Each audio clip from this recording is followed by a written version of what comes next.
பர்திமேயு சுவிசேஷ ஊழியங்கள் வழங்கும் நற்செய்தி நேரம். தேவ செய்தி பாஸ்டர் ஆர். அகஸ்டின். இந்த நாளில் உங்களோடு நான் பேசி வருகிறேன். ஐயா, ஆண்டவருடைய ஆலயத்தில் நாம் நிற்பதற்கு தகுதிப்படுவதற்கு சில காரியங்கள் உண்டு. எந்த காரியத்தில் நாம் தகுதிப்படாமல் இருக்கிறோம்? ஆண்டவருடைய ஆலயத்தில் வந்தால் சந்தோஷம் உண்டு, அதை தெரிஞ்சுக்கணுமால. இப்போ உங்களுடைய வேதாகமத்தை எங்கே இருந்தாலும் சரி தேடி எடுத்து அப்போஸ்தலர் நடவடிக்கைகள் 3ஆம் அதிகாரம் 19வது வசனத்தை திருப்பிக் கொள்வீங்களா? அப்படி எல்லாரும் திருப்பி எடுக்கிற வரைக்கும் நீங்களும் நானும் சேர்ந்து படுமா?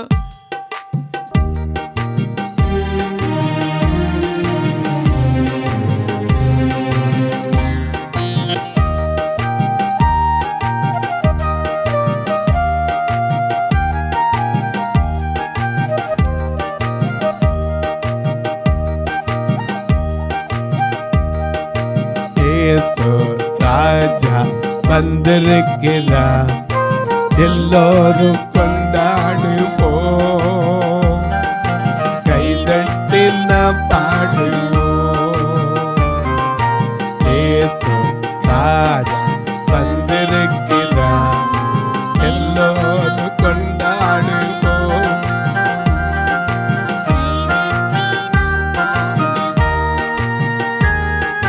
கொண்டாடுவோம்,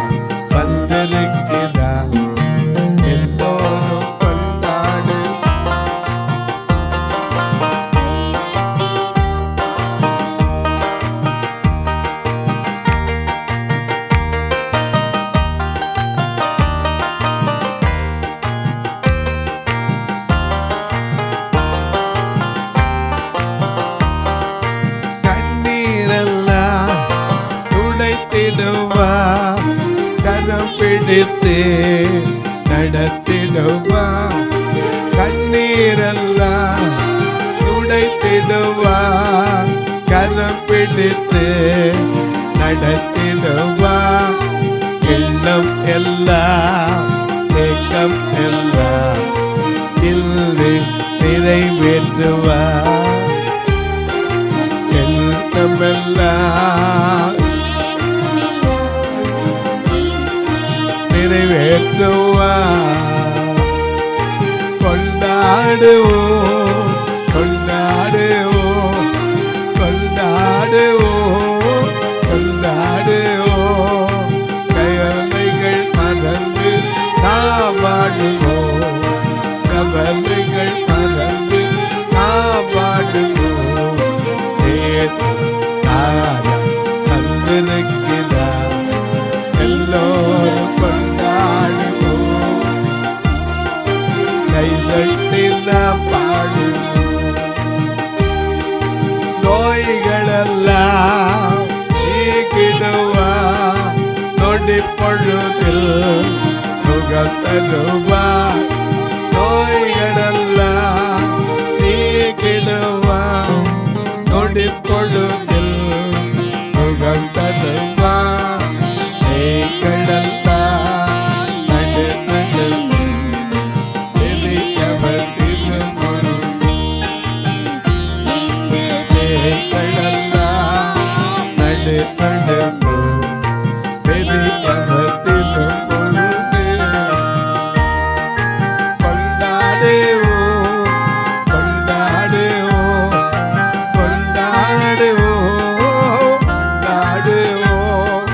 கவலைகள் மறந்து நாம் பாடுவோம், கவலைகள் நாம் பாடுவோம்.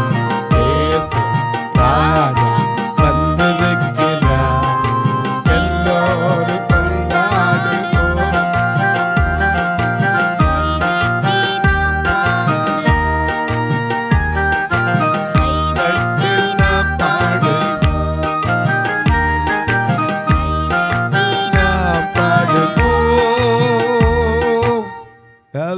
எடுத்திருப்பீங்க. அப்போஸ்தலர் 3:19. ஆனபடியினாலே கர்த்தருடைய சன்னிதானத்திலிருந்து இளைப்பாறுதலின் காலங்கள் வரும்படிக்கும் முன்னே குறிக்கப்பட்ட இயேசு கிறிஸ்துவை அவர் உங்களிடத்தில் அனுப்பும்படிக்கும் உங்கள் பாவங்கள் நிவிர்த்தி செய்யப்படும் பொருட்டு நீங்கள் மனம் திரும்பி குணப்படுங்கள். அங்கதான் இத்தனை காரியம் நடக்குது. என்னென்ன காரியம் முதல்ல கொஞ்சம் நிறுத்தி வாசிப்போம். ஆனபடியினாலே கர்த்தருடைய சன்னிதானத்திலிருந்து இளைப்பாறுதல், முதல்ல இளைப்பாறுதல்.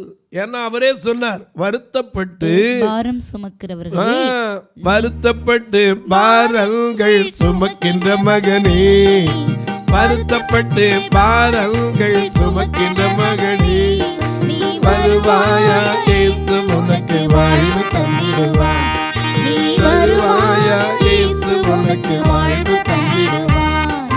பாவ மன்னிப்பை நிச்சயத்தை பெற்றுக்கொள்ள வேண்டும். பரலோகத்தில் ஓரிடம் நீ பெற வேண்டும். இயேசு தருகிறார், இன்று தருகிறார், இயேசு தருகிறார், இன்று தருகிறார்.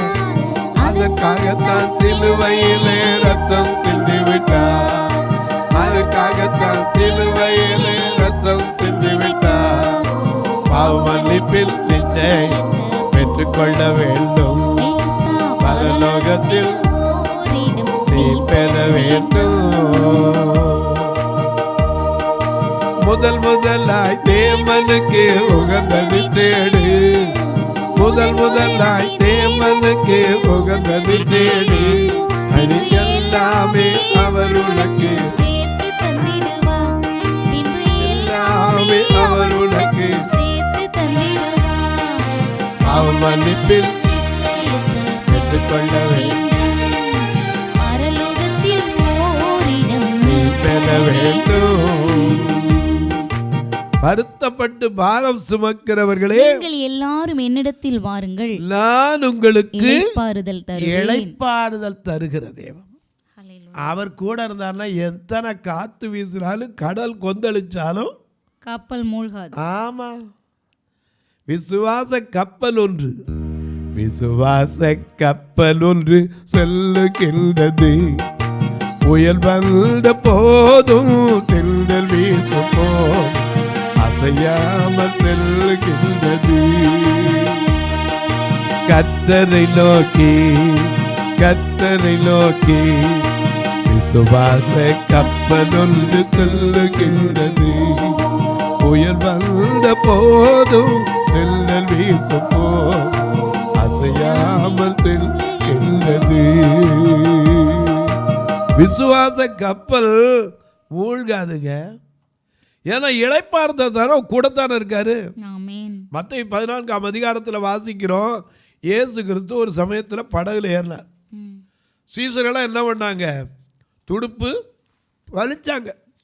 ஆனால் திடீர்னு என்ன பண்ணுச்சு, ஒரு காற்று, பெரிய காற்று, கடல் கொந்தளிக்குது. இவங்களும் எவ்வளவோ ட்ரை பண்ணி அந்த துடுப்பு வலிக்கிறாங்க. ஆனால் படகுக்குள்ளேயே தண்ணி வர்ற அளவுக்கு என்ன செய்யுது, கொந்தளிக்குது. ஆனால் ஒருத்தர் இளைப்பாறுதல் தர்றவர் எங்க இருக்காரு, படகுக்குள்ளேயே தான், கடலுக்குள்ள படகுக்குள்ளேயே இருக்கார். இவங்க சொன்னாங்க, ஐயரே நாங்கள் மடிந்து போகிறோம். அப்ப கேட்டார், அற்ப விசுவாசிகளே ஏன்ப்பா பயப்பட்டீங்க, சந்தேகப்பட்டீங்க? எப்ப சொன்னார், கடலையும் காற்றையும் ஒரே வார்த்தையில் அமைதிப்படுத்திட்டு சொன்னார். இன்றைக்கும் வாழ்க்கையில எத்தனை கொந்தளிப்புகள் வந்தாலும் இளைப்பாறுதல் தருகிற இடம் எது? அவ்வளவுதான், மறந்துடக்கூடாது. இளைப்பாறுதல் தரும் தேவா, களைத்தோரை தேற்றினீரே, கருத்தாய் விசாரித்து என்னை இளைப்பாறுதல் தரும் தேவா, களைத்தோரை தேற்றினீரே, கருத்தாய் விசாரித்து என்னை கனிவோடு என்னை தேற்றிடுமே. பாதம் நம் கிருபை நிறை இயேசுவே தமதல்வைகள் சமூகத்திலே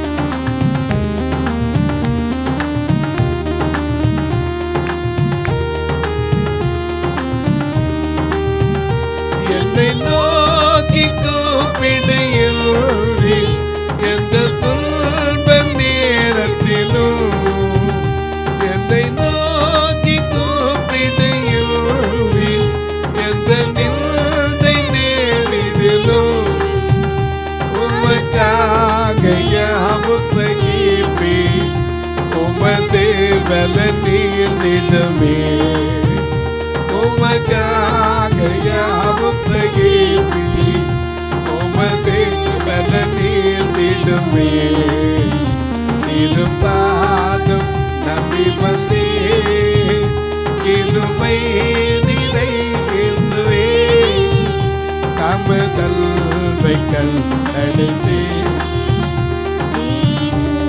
சமூகத்திலே தமதல்வைகள் அடைந்தே தேவ சமூகத்திலே. எனக்கு அன்பானவர்களே, இளைப்பாறுதல் தருகிற தேவன். ஹல்லேலூயா. அங்கே என்ன கிடைக்குமா? வாசிங்க பார்க்கலாம். திரும்ப அப்போஸ்தலர் 3:19 மிக அழகான நமக்கு எழுதியிருக்கார். ஆனபடியினாலே கர்த்தருடைய சன்னிதானத்தில் நல்ல கவனிங்க, அந்த சன்னிதானத்திலிருந்து என்னென்ன கிடைக்குதான்? இளைப்பாறுதல். இளைப்பாறுதல் முதல்ல இன்னைக்கு அநேக நேரங்களில் நமக்கு இளைப்பாறுதல். தாவீது கூட சொன்னா, எனக்கு புறாவை போல சிறகு இருந்தா பறந்து போய் இளைப்பாறுவேன். இன்னைக்கு எத்தனை பேருக்கு ஐயோ எனக்கு ஒரு இளைப்பாறுதல் இல்லையே புலம்பிட்டு இருக்கிறீங்க. எங்க வந்தா இளைப்பாறுதல் உண்டு? அவருடைய அப்பனின் மார்பினில் சாய்ந்து ஒன்றுமே எப்போதும் இல்லையா, எப்போதும் பாடிடுவே, எப்போதும் பாடிடுவே. எப்படி பாடுவேனா எனக்கு செய்ததே, எப்படி பாடுவேனா எனக்கு செய்ததே. ஆயுள் முழுவதும் என் கர்த்தருக்கு ஆத்தும ஆதாயம் செய்வேன்.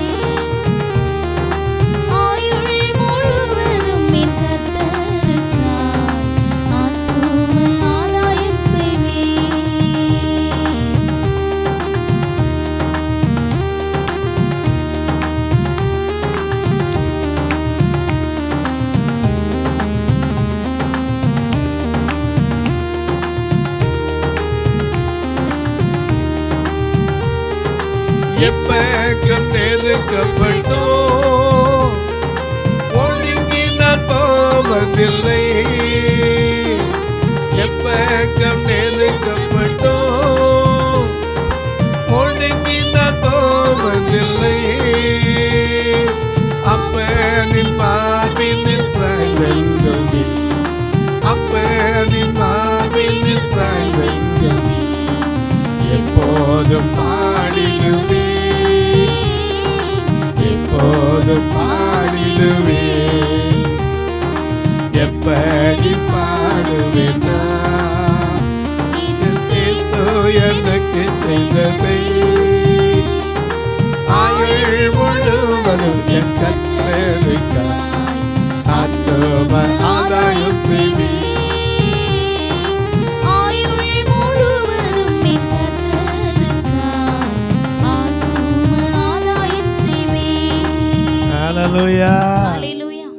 இளைப்பாறுதல் அவரிடத்துல உண்டுங்க. அதனால இங்க சொல்றாரு, உம்முடைய சன்னிதானத்திலிருந்து இளைப்பாறுதல். இளைப்பாறுதலின் காலங்கள் வரும்படிக்கும் முன்னே குறிக்கப்பட்ட இயேசு கிறிஸ்துவை அவர் உங்களிடத்தில் அனுப்பும்படிக்கும். திரும்ப அவர் வரணும் இல்லையா? அதுக்கு அனுப்பும்படிக்கும் உங்கள் பாவங்கள் நிவிர்த்தி செய்யப்படும் பொருட்டு. ஏன்னா அவர் நம்முடைய பாவங்களை நீக்கி கரியரிக்கிற கிருபாதார பலி அவரே. நீங்கள் மனம் திரும்பி குணப்படுங்கள். ஏன்னா அங்கதான் நமக்கு ஒரு வார்த்தை சொல்லு, நீ செய்யறது தப்புப்பா, உன் பாவம். அங்க வந்து ஆண்டவரே என் பாவத்தை மன்னியும் கேட்போம். ஆண்டவரே என் மீறுதல்கள் நீங்க என்னை சுத்திகரியும் இல்லையா? ஈசோப்பினால் கழுவும் இன்றே சுத்தமாவோம், உயிருள்ள பரிசுத்த ஜீவ பலியாக ஒப்பு கொடுத்தீரையா, ஒப்பு கொடுத்தீரையா, உம்மையே எனக்காக உலகின் ரட்சகரே, உன்னத பலியாக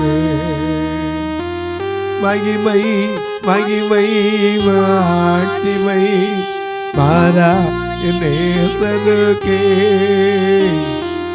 மகிமை மகிமை மாட்சிமை மாறா நேசருக்கே. எனக்கு அன்பானவர்களே, அங்கதான் இளைப்பாறுதல் உண்டு. எங்க போனாலும் இளைப்பாறுதல் கிடையாது. இன்னைக்கு நிறைய பேர் பிரச்சனை வந்தோட எங்கெங்க ஓடுறோம். எங்கே ஓடினாலும் ஒன்றை தெரிஞ்சுக்கங்க, நீங்கள் எவ்வளோ வேகமாக போகிறீங்களோ அவ்வளோ வேகமாக உங்கள் பிரச்சனையும் கூடத்தான் வரும். நானும் ஒரு காலத்தில் இப்படி தான் ஓடினவேன். கடன் வந்தவுடனே எங்கெங்கோ ஓடி பார்த்தேன். எங்கே ஓட? கடைசியில் அவருடைய சன்னிதானம் தான். ஏன்னா அங்கே வந்தால் தான் ஆறுதல் உண்டு, அங்கே வந்தால் தான் சந்தோஷம் உண்டு, அங்கே வந்தால் தான் பாவங்கள் நிவர்த்தியாகிற இடம் அதுதான். அந்த இடத்துல தான் நமக்கு இளைப்பாறுதல் கிடைக்கும். எங்கே ஓடுறது? அந்த காலத்தில் அடைக்கல பட்டணங்கள் இருந்துச்சு. ஒருத்தர் தவறு பண்ணால் கூட அங்கே வந்து என்ன செய்யலாம்? தங்கி இருக்கலாம். யாரும் அவனை என்ன செய்ய மாட்டாங்க? அடைக்கல பட்டணத்தில் கொலை செய்ய மாட்டான், தொடமாட்டான். இளைப்பாறுதல் உண்டு. அநேக நேரங்களில் அது மட்டும் இல்லை. அப்போஸ்தலர் 10ஆம் அதிகாரம் 4ஆம் வசனத்தை வாசிக்க கேட்போம். அப்போஸ்தலர் நடவடிக்கைகள் 10:4 வாசிக்க கேட்போம். அவனை உற்று பார்த்து பயந்து ஆண்டவரே என்ன என்றான். அப்பொழுது அவன் உன் ஜெபங்கள் உன் தருமங்கள் தேவனுக்கு நினைப்பூட்டுதலாக அவர் சந்நிதியில் வந்து நம்முடைய ஜெபம் எங்க போய் சேரணும்? தேவ சந்நிதி. ஆமா, இன்னைக்கு நாம சும்மா உட்கார்ந்து நம்முடைய ஜெபம் அங்க போய் சேர்ந்தா உடனே பதில் கிடைக்கும். ஏன்னா கூப்பிடு நீ, சங்கீதம் 32 வாசிக்கிறோம். மிக அழகா ஆண்டவர் எழுதி கொடுத்திருக்கார். சங்கீதம் 30ஆம் சங்கீதம் 2ஆம் வசனத்தை பாருங்க. நம்ம சில நேரங்களில் வசனத்தை அப்படியே மனசில் வச்சிருக்கணும். அதுதான் நமக்கு ஆறுதலை கொடுக்கும். தேவனாகிய கர்த்தாவே, உம்மை நோக்கி கூப்பிட்டேன், என்னை நீர் குணமாக்கினீர். ஏன்னா அவர் சன்னிதானத்தில் இருப்பார். அந்த சன்னிதானத்தில் நம்முடைய ஜெபங்கள் போய் எட்டினா உடனே அவரை சும்மா இருக்க மாட்டார். எசேக்கியா ராஜா நோய்வாய்ப்பட்டான், உங்களுக்கு தெரியும். ஏன்னா இதை கேட்காத ஆள் படிக்காத ஆள் இருக்கவே முடியாது. 2 ராஜாக்கள் 20ஆம் அதிகாரத்திலும் ஏசாயா 38ஆம் அதிகாரத்தில் இதை குறித்து பார்க்கிறோம். எசேக்கியா ராஜா கோபம், அது வியாதிப்பட்டதுன்னா மரணத்துக்கு ஏதுவான வியாதி. அவன் அதுதான் அவ்வளோ எந்திரிக்க முடியாது, சாவு வர்றது. அதுதான் அங்கேருந்து ஒரு அறிவிப்பு வந்துடுச்சு. என்ன வந்துடுச்சு? நீர் பிழைக்க மாட்டீர், நிச்சயமாக மரித்து போவீர், உங்களுடைய வீட்டு காரியத்தெல்லாம் ஒழுங்குபடுத்தும் அப்படின்னா உடனே யார்ட்டையும் போய் சொல்லலை. ஐயோ இப்படி வந்துருச்சேன்னு புலம்பலை. தன் முகத்தை சுவர்ப்புறமாய் திருப்பி கொண்டு, கர்த்தாவே உமக்கு முன்பாக உண்மையும் மன உத்தமாய் நடந்து உமது பார்வைக்கு நலமானதைத்தான் செய்தேன், அதை நினைத்தருளும்னா. உடனே ஆண்டவர் அங்கிருந்து ஒரு பதில் கொடுத்தார். அந்த ஜெபம் எங்க போயிருச்சு? அந்த சன்னிதானத்துக்கு போயிருச்சு. அந்த சன்னிதானத்தில் உடனே அங்கிருந்து பதில் சொல்லி விடாரு. யூதாவின் ராஜாவாகிய எசேக்கியா என் அதிபதிப்பா, அவன் அழுறான், அவன்கிட்ட போய் சொல்லு. வேற என்ன சொன்னா கூட பயந்துருவான். முதல்ல போனோன்னு சொல்லு, உன் கண்ணீரை கண்டேன், உன் விண்ணப்பத்தை கேட்டேன். எனக்கு அன்பாருளே, விண்ணப்பத்தை கேட்கிற ஆண்டவர். அங்கே நீ வந்து ஜெபித்தேனா உனக்கு இளைப்பாறுதல் உண்டு, உன் ஜெபத்திற்கு பதில் உண்டு. யாபேஸ் ஜெபித்தான். ஆண்டவரே, 1 நாளாகமத்திலே 4:9 யாபேஸ் என்ற ஒரு மனிதன் ஜெபிக்கிறான். ஆண்டவரே, உம்முடைய கரத்தை என்மேல் வைத்து என் எல்லைகளை பெரிதாக்கி தீங்கு ஒரு நாளும் துக்கப்படுத்தாமல். யாபேஸ் தன் சகோதரரை பார்க்கிலும் கனம் பெற்றவனாய் இருந்தான். சரி, அவன் தாய் நான் துக்கத்தோடே அவனை பெற்றேன் என்று சொல்லி அவனுக்கு யாபேஸ் என்று பெயரிட்டாள். யாபேஸ் இஸ்ரவேலின் தேவனை நோக்கி, தேவரீர் என்னை ஆசீர்வதித்து, நீர் என்னை ஆசீர்வதித்து என் எல்லையை பெரிதாக்கி உமது கரம் என்னோடு இருந்து தீங்கு ஒரு நாள் என்னை துக்கப்படுத்தாதபடிக்கு அதற்கு என்னை விலக்கி காத்துக்கொள்ளும் என்று வேண்டிக் கொண்டான். அவன் வேண்டிக் கொண்டபடியே தேவன் அருளினார். ஹல்லேலூயா. முதல்ல தெரிஞ்சுக்கங்க, தேவனை நோக்கி நம்ம வேண்டிக் கொள்றது எதுவோ அது உங்களுக்கு அருளப்படும் சொல்லியிருக்கார். அநேக நேரங்களில் நமக்கு இது தெரியல. ஆண்டவருடைய சன்னிதானத்தில் என்ன உண்டு தெரிஞ்சா அதை விட்டு போக மனசு வருமா? உம் சமூகமே என் பாக்கியமே, ஓடி வந்தே உமை நோக்கியே, ராஜா ஏசு ராஜா. ஆண்டவரிடத்தில் ஓடி வந்தா இளைப்பாறுதல் மட்டுமல்ல, ஜீவ மார்க்கம் மட்டுமல்ல, உன்னுடைய காரியங்களுக்கு பதில் உண்டு. அங்கே சந்தோஷம் உண்டு. உன் கண்ணீரை துடைக்க ஒரு பதில் உண்டு. உன் ஜெபம் அவருடைய சன்னிதானத்துக்கு வந்து சேரணும். ஒருவேளை நான் எந்திரிச்சு போக முடியலன்னா படுத்த இடத்துலயே ஸ்தோத்திரம் பண்ணிக்கிட்டு இருங்க, கட்டாயம் பதில் வரும். எங்க படுத்திருந்தானோ அங்கதான் திரும்ப பதில் வந்துச்சு எசேக்கியாவுக்கு. நான் உன்னை குணமாக்குவேன், நீ 3ஆம் நாளிலே ஆலயத்திற்கு வருவாய். சுகமான உடனே ஆண்டவர்கிட்ட போய் நின்று அழுதுருப்பேன். ஆண்டவரே, நான் மரிச்சு போவேன், எனக்கு எத்தனை கிருபை செஞ்சீங்க, நன்றி. பலிபீடம் கட்டுவோம். நல்ல தேவன் நன்மை செய்தார், செய்த நன்மைகள் 1000 சொல்லி சொல்லி பாடுவோம். தொலைக்காட்சியில் பார்க்கிற என் அன்பு மக்களே, இந்த நிகழ்ச்சியை நாள்தோறும் பார்க்குறீங்க, கேட்குறீங்க, பரவசம் அடைகிறீங்க, ரொம்ப நல்லது. ஆனால் மறந்துடாதீங்க, இந்த ஊழியத்திற்காக ஜெபிங்க. இன்னும் சொல்லப்போனால் எனக்கு அன்பானவர்களே, ஒவ்வொரு நாளும் இந்த நிகழ்ச்சி வரலாம் 4000 ரூபா தொலைக்காட்சிக்கு மட்டும் ரெக்கார்டிங் தனியாக இருக்குது. எங்களுடைய சபையோ ஐஸ்வர்யவான்கள் சபை, 2 சபை உண்டு. 2மே பார்வை இழந்த மக்கள், கை கால் நடக்க முடியாத மக்கள், இன்னும் சொல்ல போனால் விதவை தாய்மார்கள் கூட அங்கே உட்கார்ற மக்கள். நான் விரும்பி அழைக்கிறது அவங்கள தான். இப்படிப்பட்ட மக்கள் இந்த பார்வையிலாட்டால் அவங்களும் ரட்சிக்கப்படணும். 2 ஆலயத்துலையும் பார்த்தீங்கன்னா ஒருத்தரை கூட நான் சும்மா அனுப்புறதுக்கு விரும்பவே மாட்டேன்.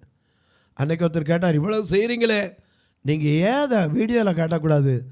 நான் சொன்னேன், ஆண்டவருக்கு கேட்டோம்யா நம்ம தர்மம், நம்முடைய தர்மம் யார் கேட்டதும் ஆண்டவர் சொன்னது கேட்டணும். நாம் மக்கள்கிட்ட கூட்டு தான் பண்ணுறேன், இதான் பண்ணுறேன், கடைசியில் அது விளம்பரம் ஆயிடக்கூடாது. ஆண்டவர் சொன்னார், உன் தர்மங்கள் தேவனுடைய சமூகத்தில் நினைப்பூட்டுதலாக இருக்கணும், நான் மறந்துடக்கூடாது. நீங்களும் கர்த்தர் ஏவினால் வந்து பாருங்க, வந்து பார்த்துட்டு கர்த்தர் ஏவினா நீங்களும் உதவலாம். எப்படி உதவலாம்? இங்கே 2 நம்பர் வந்துக்கிட்டே இருக்கும். அதில் நீங்கள் ஜிபே, ஃபோன்பே வழியா ஒரு நாள் நிகழ்ச்சியை தாங்கலாம், ஒருவேளை ஞாயிற்றுக்கிழமை ஒரு சபையில் வர்ற மக்களுக்கு ஆராதனைக்கு உணவு கொடுக்க உதவலாம். இல்லை 10-20 பேருக்கு பார்வையில்லாதவங்களுக்கு கண்ணாக உதவுற ஊன்றுகோலுக்கு உதவலாம். ஒரு கட்டுமான பணிக்கு உதவலாம். அது மட்டும் இல்லை, பார்வையற்றவங்க மறிச்சா கூட சொந்தக்காரங்க வரமாட்டான் அடக்கம் பண்ண, அதற்கென்று உதவலாம். இன்னும் எத்தனையோ காரியம் உண்டு, என்கிட்ட கேட்டால் சொல்லுவேன். இப்போ உங்களுக்காக ஜெபிக்கட்டுமா? நல்ல பிதாவே, நன்றியோடு துதிக்கிறோம் சுவாமி. உம்முடைய சன்னிதானத்தில் எங்களுக்கு இளைப்பாறுதல் உண்டப்பா. உம்முடைய சன்னிதானத்தில் எங்களுக்கு பதில் உண்டு சுவாமி. உம்முடைய சன்னிதானத்தில் பாவம் மன்னிக்கப்படும். உம்முடைய சன்னிதானத்தில் நோய்கள் சுகமாகும். உம்முடைய சன்னிதானத்தில் விடுதலை உண்டு. உம்மை தேடுகிற ஒவ்வொருவருக்கும் மெய்யாகவே குமாரன் விடுதலையாக்கினார், நீங்கள் விடுதலையாவீர்கள் என்ற யோவான் 8:36 படி மெய்யான விடுதலை ஒவ்வொருவருக்கும் கொடும். இயேசுவின் நாமத்தில் ஜெபிக்கிறேன் நல்ல பிதாவே, ஆமென். சபை ஆராதனை ஞாயிறு காலை 10 மணி முதல் 12 மணி வரை. இடம் பர்திமேயு சுவிசேஷ ஆலயம், அன்னை சத்யா நகர், இளமனூர் அஞ்சல், சக்கிமங்கலம் வழி, மதுரை மாவட்டம். பின்கோட் 625201 மற்றும் பர்திமேயு சுவிசேஷ ஜெப வீடு, flat number 107, Eden garden, Muthur, Tirunelveli. Pincode 627011. சிறப்பு உபவாச கூட்டம் ஒவ்வொரு மாதமும் 2வது சனிக்கிழமை காலை 10 மணி முதல் 1 மணி வரை நாகர்கோவில் YMCA ஹாலில் வைத்து நடைபெறுகிறது. மற்றும் ஒவ்வொரு மாதமும் 4வது சனிக்கிழமை காலை 10 மணி முதல் 1 மணி வரை திருநெல்வேலி புதிய பேருந்து நிலையம் அருகில் உள்ள கிரேஸ் ஹாலில் வைத்து நடைபெறுகிறது. எங்கள் எல்லா ஆராதனைகளிலும் கலந்து கொண்டு தேவனை மகிமைப்படுத்த அன்பாய் அழைக்கிறோம். உங்கள் உதாரத்துவமான காணிக்கைகளினால் இவ்வூழியத்தை தாங்க விரும்பினால் R Augustine, account number 5021364331, IFSC code IDIB 000B066, Indian bank, BP Kulam, Madurai. GPay number 9842181917, BGM ministries மற்றும் 9442559772, பிளைண்ட் மினிஸ்ட்ரீஸ் அகஸ்டின். உங்கள் தொடர்புக்கு பாஸ்டர் ஆர் அகஸ்டின், பர்திமேயு சுவிசேஷ ஊழியங்கள், நாகமலை, புதுக்கோட்டை, மதுரை 625019. தொலைபேசி எண்கள் 9842181917 மற்றும் 9442559772. கர்த்தர் தாமே உங்களை ஆசீர்வதிப்பாராக.